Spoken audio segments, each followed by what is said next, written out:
డబ్బు, అనారోగ్యం, ఉద్యోగం, వ్యాపారం అప్పులతో బాధపడుతున్నారా? వెంటనే జేకేఆర్ గురువు గారికి కాల్ చేసి ఈ వెబినార్ లో జాయిన్ అవ్వండి.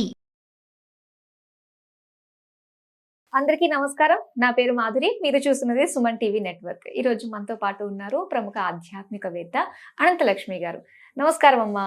నమస్తే అమ్మా. అమ్మ, మనకి శ్రీరామనవమి దగ్గరికి వస్తుంది కాబట్టి శ్రీరాముడు గురించి పరిపరి విధములుగా ఆ నామం స్మరించిన, ఆయన గురించి తెలుసుకున్న ఎంతో మంచిది, పుణ్యం అని చెప్పేసి అంటూ ఉంటారు. ముఖ్యంగా శ్రీరాముడు గురించి మనం మాట్లాడుకోవాలి. నేటి తరానికి ప్రతి ఒక్కరికి కూడా ఆయన యొక్క క్వాలిటీస్ తెలిసి దాన్ని మన లైఫ్లో అది అలవర్చుకుంటే మనం ఎలా సక్సెస్ వైపుకి అడుగులు వేస్తాం అన్న విషయాలు తెలుసుకోవాలందమ్మా. శ్రీరాఘవం దశరథాత్మజమప్రమేయం సీతాపతిం రఘుకులాన్వయరత్నదీపం ఆజానుబాహుమరవిందదళాయతాక్షం రామం నిశాచర వినాశకరం నమామి. శ్రీరామచంద్రుడు తనని తాను దశరథుడి కుమారుడు, ఆత్మానం మానుషం మన్యే రామం దశరథాత్మజం అని చెప్పుకున్నాడు. మీరంతా నన్ను దేవుడు అంటున్నారు కానీ మీకు నే దేవుణ్ణేమో, నేను మాత్రం నా గురించి ఏమనుకుంటున్నానంటే దశరథుడి కుమారుడైనటువంటి వాడిని అని అనుకుంటున్నా, మనిషిని అని అనుకుంటున్నా అన్నాడు.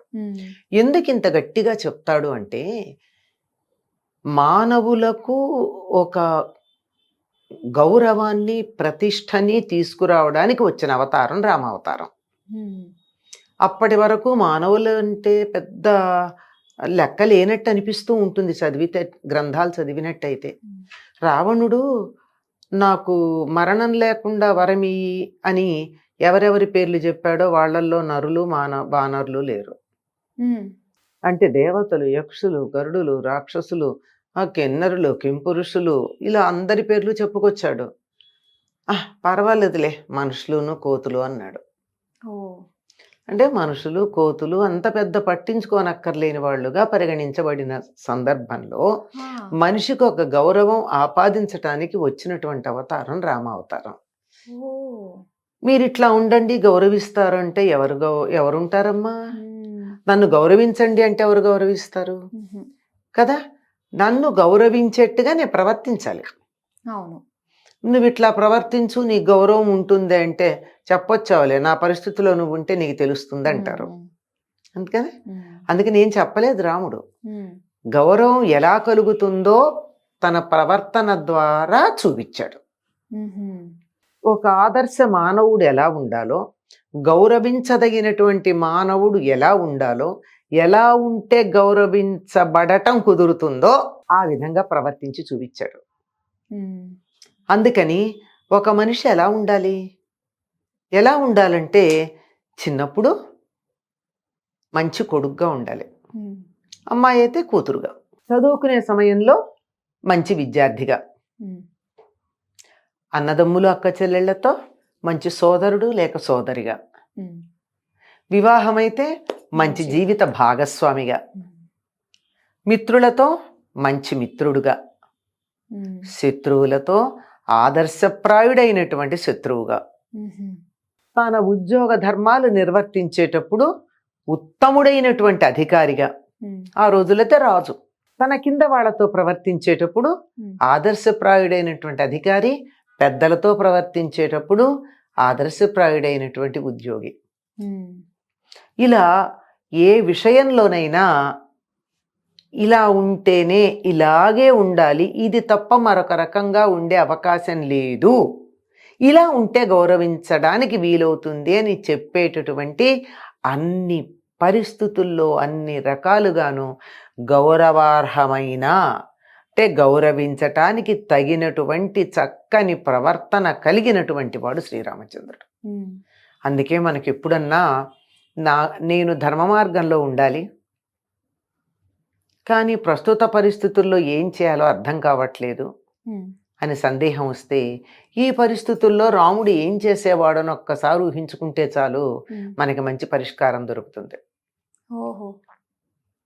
అంతటి చక్కనైనటువంటి ప్రవర్తన కలిగిన వాడు కనుక రాముణ్ణి మనం ఆదర్శంగా గనక తీసుకున్నట్టయితే కొడుకుగా మనకి మంచి పేరు వస్తుంది, ఉద్యోగిగా, భార్యగా, లేక భర్తగా, తండ్రిగా, పెదతండ్రిగా, ఇలా సమాజంలో ఇతరులతో మనం కలిసి ప్రవర్తించే సందర్భంలో ఎటువంటి సంబంధాలు ఉంటాయో అన్నింటిలోనూ ఉత్తమంగా ఉండేటట్టుగా ఉంటుంది.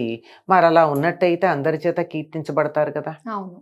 ఉదాహరణకి ఇప్పుడంటే రాజకీయాలు గురించి మనం పెద్దగా మాట్లాడకూడదు, కానీ ఒకప్పుడు వేరే వేరే పార్టీల్లో ఉన్నవాళ్ళు కూడా చెప్తూ ఉండేవారు, మాకు వ్యక్తిగతమైనటువంటి అభిప్రాయ భేదాలు లేవు, సిద్ధాంతపరమైన భేదం తప్ప అని. అంచేత చర్చించుకునేటప్పుడు సిద్ధాంతాల గురించి చర్చించుకునేవారు, చర్చ పూర్తయ్యాక స్నేహంగా ఉండేవారు. ఒకళ్ళనొకళ్ళు తీవ్రంగా విమర్శించుకునేవారు సిద్ధాంతపరంగా. అది ఆదర్శప్రాయమైన శత్రుత్వం అంటే. ఏ విషయంలో మనం ఎదుటి వాళ్లతో మనకి నచ్చలేదో ఆ విషయంతో తీవ్రంగా అంటాం. వ్యక్తితో మనకేం సంబంధం లేదు, వ్యక్తితో మన ఇద్దరం స్నేహితులమే, కానీ నీ అభిప్రాయం నాకు నచ్చలా, నేను చెప్తాను, నీ దాంట్లో ఈ దోషం ఉంది అని నిక్కచ్చిగా చెప్తా. నువ్వేమో నాది సరైనటువంటి పద్ధతి అని చెప్తావు. నువ్వు చెప్తే ఇద్దరం తీవ్రంగా వాదించుకుంటాం. సిద్ధాంతానికి సంబంధించి వ్యక్తిగతంగా నీ మీద నాకు కానీ, నా మీద నీకు కానీ శత్రుత్వం ఉండదు. ఇటువంటి మంచి వ్యక్తిత్వాన్ని కలిగి ఉండాలి అంటే రాముడి యొక్క ప్రవర్తనని మనం తెలుసుకోవాలి. దాన్నే రామాయణము అన్నారు. అయనము అంటే నడత లేక నడక. రాముడు ఎలా ప్రవర్తించాడు, ఎలా నడుచుకున్నాడు, ఎలా వెళ్ళాడు అన్నది తెలుసుకుంటే మనం కూడా ఆ విధంగా వెళ్ళడానికి ఉంటుంది.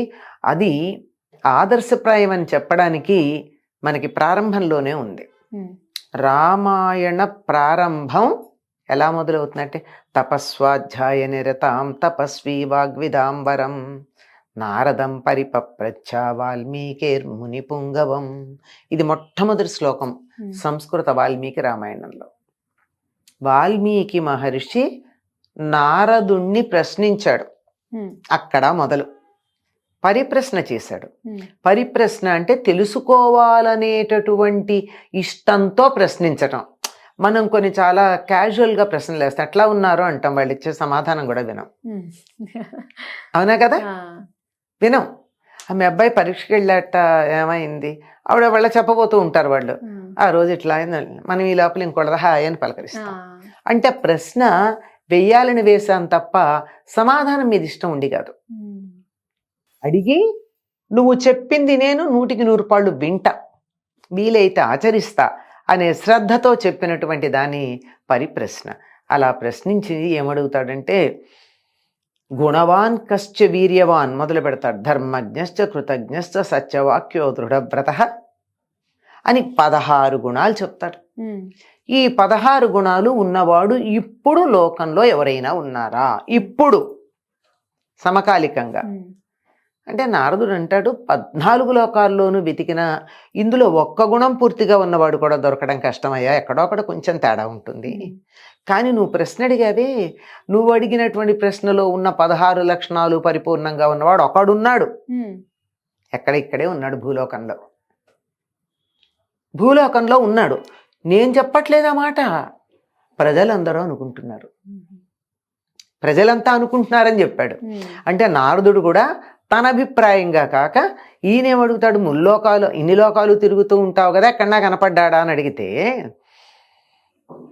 నేను ప్రజలు అనుకుంటుంటే అభిప్రాయ సేకరణ చేశానయ్యా, ప్రజాభిప్రాయ సేకరణ ద్వారా నేను చెప్తున్నాను ఇట్లా ఉన్నారు అని చెప్తూ ఈ రాముడి గురించి ఇంకా చాలా విశేషాలు చెప్పి రామకథ అంతా చెప్పుకొస్తాడు.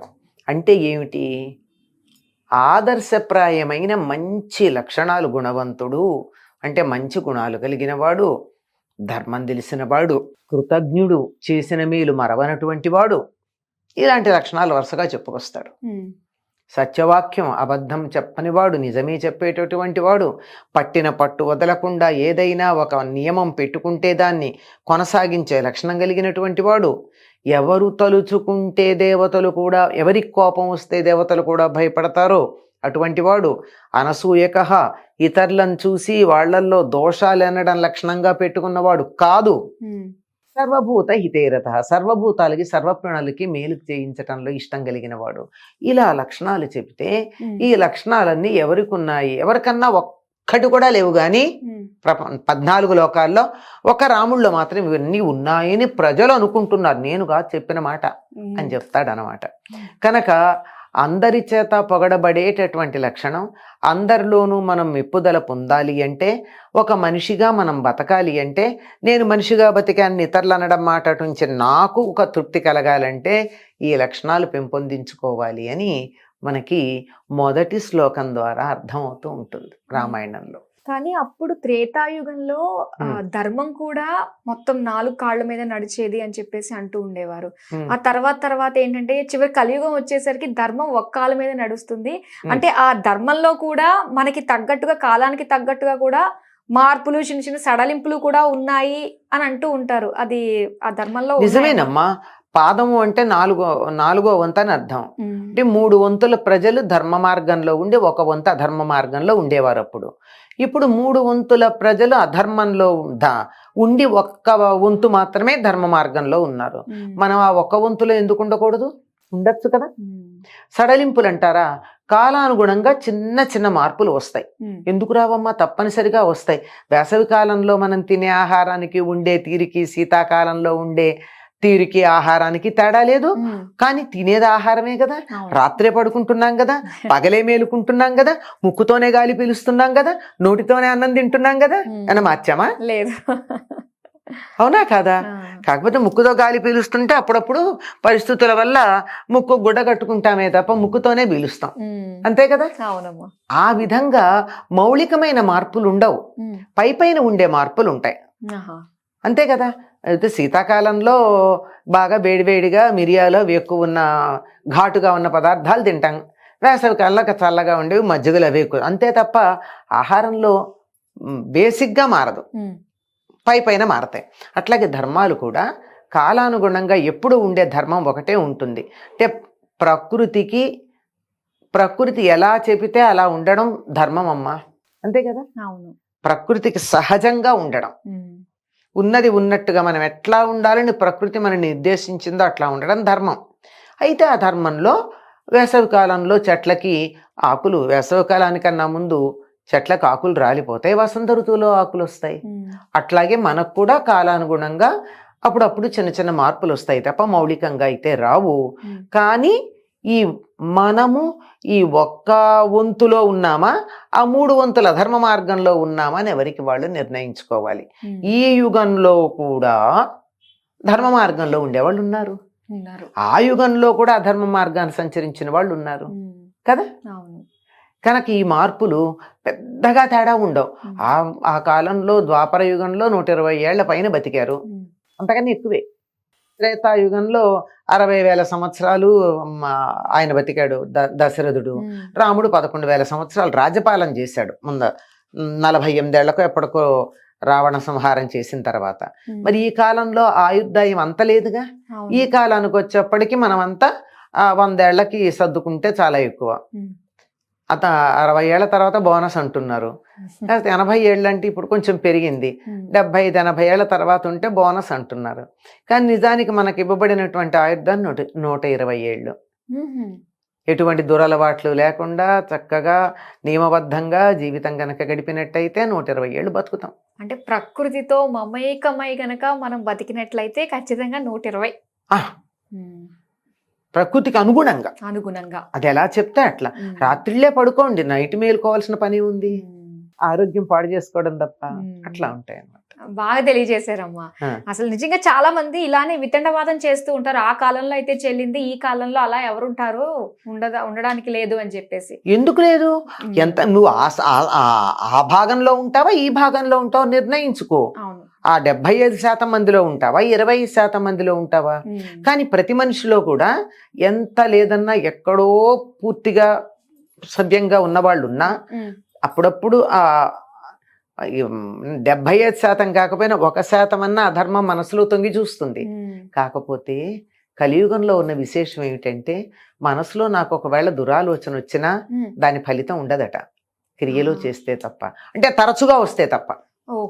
ఏదో ఒక్కసారి ఎప్పుడన్నా వచ్చినంత మాత్రాన ప్రమాదం ఏమి ఉండదు పెద్దగా. దానికి ఇక్కడికిక్కడే ఏదో చిన్న పరిహారం అయిపోయి నువ్వు మంచి మార్గంలోకి వెళ్ళిపోవచ్చు. పరిహారం అయిపోతుంది. పరిహారం చేయకుండా ఉండడానికి ఉండదు. ఎందుకంటే దుమ్ము పడింది అనుకో, ఇట్లా దులపనన్నా దులపాలిగా. అవును. నేను అద్దంలాగా ఉంటే దులిపితే పోతుంది, బట్టలాగా ఉంటే అతుక్కుంటుంది, తడి బట్ట అయితే అతుక్కుపోతుంది. అవును. అట్లా అవును. కనీసం దుమ్ము పడిందంటే నేను అద్దంలాగా ఉంటే తుడిచేసుకుంటే అయిపోతుంది. ఆ మాత్రం కాస్త పడుతూ ఉంటుంది, పోతూ ఉంటుంది, అంతకన్నా ఎక్కువేం లేదు. సో మనకి అనిపించాలి ఫస్ట్, నేను ఎందులో ఉన్నాను, ఏ భాగంలో నేను ఉన్నాను అని మనకు అనిపిస్తే ఆ ధర్మ మార్గంలో మనం నడవగలం. ఏ భాగంలో ఉన్నాను కదా, అసలు నేను ధర్మ మార్గంలో ఉన్నాను అనుకుని అలాగే ఉండండి. ఎందుకు ఆ ధర్మానికి ఎందుకు వెళ్ళాలి? వెళ్ళాలి. కరెక్ట్.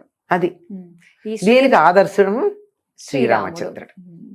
ఖచ్చితంగా ఆయన గురించి మాట్లాడుకున్నప్పుడు ధర్మం గురించి కూడా మరొకసారి మనం మాట్లాడుకుని, అప్పుడు దాకా అలా ఇలా ఉన్నా కూడా మళ్ళీ ఇక్కడ నుంచి సరైన పద్ధతి. రామో విగ్రహవాన్ ధర్మ అని, ధర్మమంతా మూర్తిభవించిన వాడు రాముడని మారీచుడు అన్నాడమ్మా. రాక్షసుడు, రాక్షసులే ధర్మమూర్తి అని రాముడిని మెచ్చుకున్నాక మరి రాముడు సరైన వాడు కాదు అనేవాళ్ళని ఏ జాతి వాళ్ళు అనుకోవాలి మనం? అవును. చాలా చక్కగా తెలియజేశారమ్మా. ఇంత చక్కగా మాకు తెలియజేసినందుకు ధన్యవాదాలు. శ్రీరామార్పణమస్తు.